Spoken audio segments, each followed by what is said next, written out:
I got a bunch of requests to watch and review the Kashmir Files, a film about the exodus, or, depending on your view, the genocide of Kashmiri Hindus. The movie wasn't playing at any theaters close to me, but I eventually found a theater about 40 minutes away that had it, so my wife and I went to see it. The theater was full of Indians and then us right in the middle.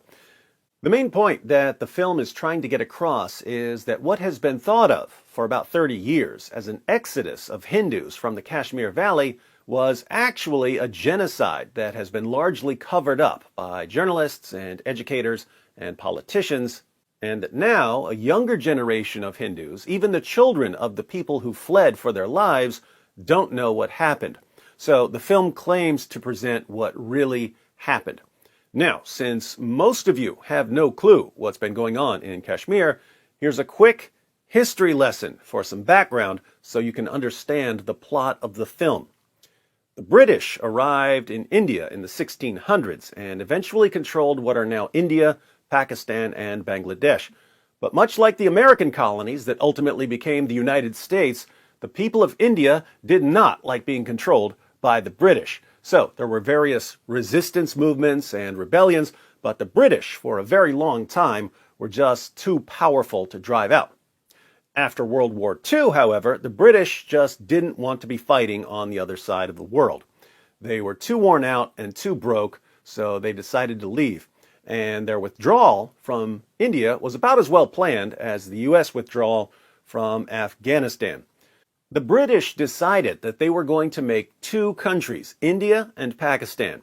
All of the territories and what were called princely kingdoms that the British controlled would have to make a choice: become part of India, become part of Pakistan, or be your own thing. Most territories joined either India or Pakistan based on the number of Hindus or Muslims in the population. But one of the territories that didn't join either India or Pakistan was the princely kingdom of Jammu and Kashmir. So when the British left in 1947, the princely kingdom of Jammu and Kashmir was its own thing. But not choosing a side didn't last long because Pakistan started attacking, and the leader of Jammu and Kashmir asked India for protection against Pakistan. India came to the rescue. That led to a war and more wars, and the conflict has continued until today. Now, in 1989 and 1990, there was an armed insurgency against the Indian government's presence in Kashmir. Multiple Islamic terrorist groups began targeting not only the Indian military, but also Hindus in general. And that's where the film, The Kashmir Files, begins. I'm sure I'll be guilty of some minor spoilers in what I'm about to say, but nothing that's going to ruin the film for you if you haven't seen it yet.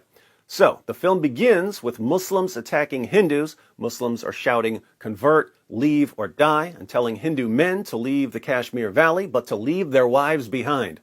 There's a Hindu teacher who's worried about the safety of his son's family because his son has been accused of being a spy for India. His son hides in a barrel of rice when the jihadis show up to his house, but his Muslim neighbor snitches on him and tells the jihadis where he's hiding. They shoot the barrel, and out comes rice mixed with blood. The leader of the jihadis then makes the wife eat some rice soaked with her husband's blood in exchange for letting her family live. So she and her father-in-law and her two sons, one of whom is a baby named Krishna, have to get out of there because the Kashmir Valley is no longer safe for Hindus. Fast forward to 2020, Krishna is all grown up. He's a college student. Apart from his grandfather, the man who had been a teacher, his family is dead. He's been told that they died in an accident. Because of what he's been taught in college, Krishna blames the Indian government for what happened in Kashmir. After his grandfather dies, some of his grandfather's friends, who saw firsthand what happened in Kashmir, decide to tell him what really happened. So they're telling him it was a genocide. Other people are telling him that it was the Indian government cracking down on freedom fighters, and he has to investigate to see what really happened.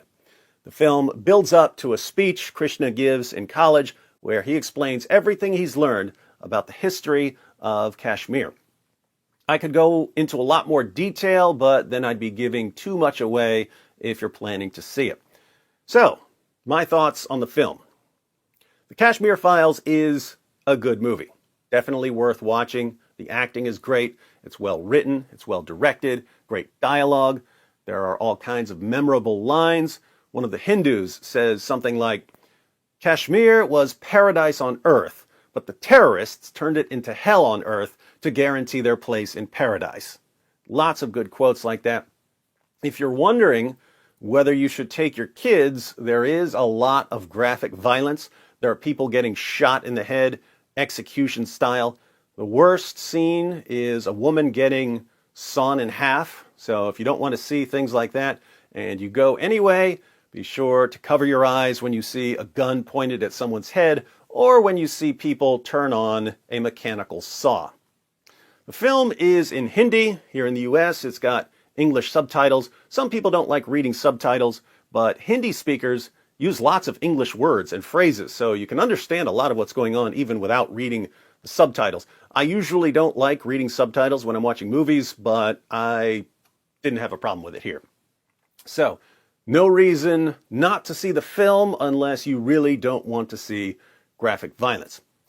Now, I have seen several criticisms of the film. Let me address the most common criticisms that are circulating.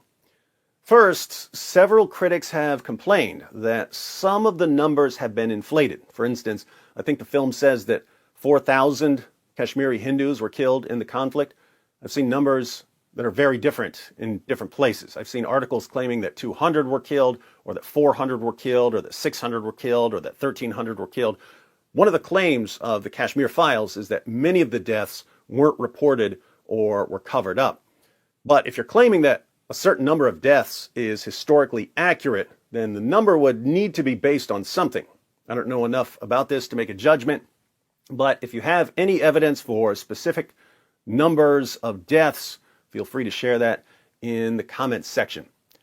Second, several critics have pointed out that the events in the film have been modified and mashed together from totally different historical events. So, we have Hindus fleeing Kashmir in 1990. That happened. Then a little later, there's an attack on a village where jihadis dressed up as Indian soldiers and executed a bunch of Hindus. That attack happened, but it was much later, in 2003, and many of the details were changed. In the film, the woman I mentioned earlier, who was sawn in half during this attack on the village. In reality, the woman was killed during the violence in 1990. And here, the real story was even worse. A Hindu woman named Girija Tikku was a librarian and a lab assistant. She fled the Kashmir Valley with the other Hindus, but she eventually got a call from a Muslim she had worked with who said that she was safe to return and collect her paycheck. But it was a setup. When she went back, she was brutally gang raped and tortured, and then she was cut in half while she was still alive. So, the film changes a lot of details and compresses a lot of stories into one. I don't have a problem with that. If you're trying to condense 30 years of history into a 3-hour film, you're going to have to modify and compress some things. Third, critics have pointed out that the film ignores Hindu violence against others. There has been a lot of violence in that area over the decades, so why doesn't the film include, let's say, violence against Muslims? That's the criticism.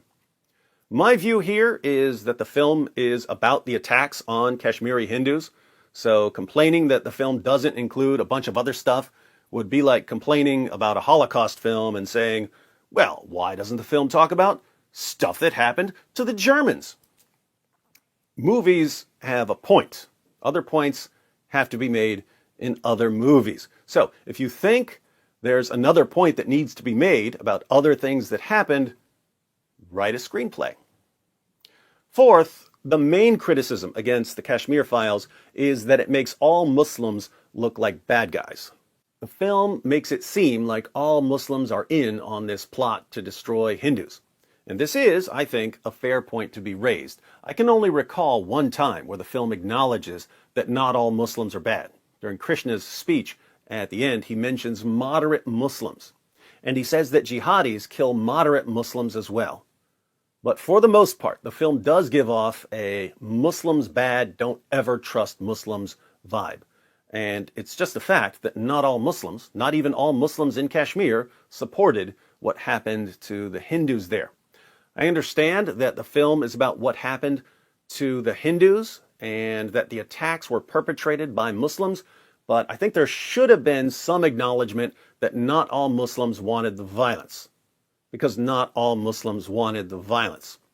And it's generally a good idea not to put everyone from a group into the same category. We don't want to lump everyone together and say they're all evil and they all want to kill us. Because as soon as you spread the idea that one group is pure evil and wants to kill everyone else, people get the idea that it's okay to slaughter anyone in that evil group.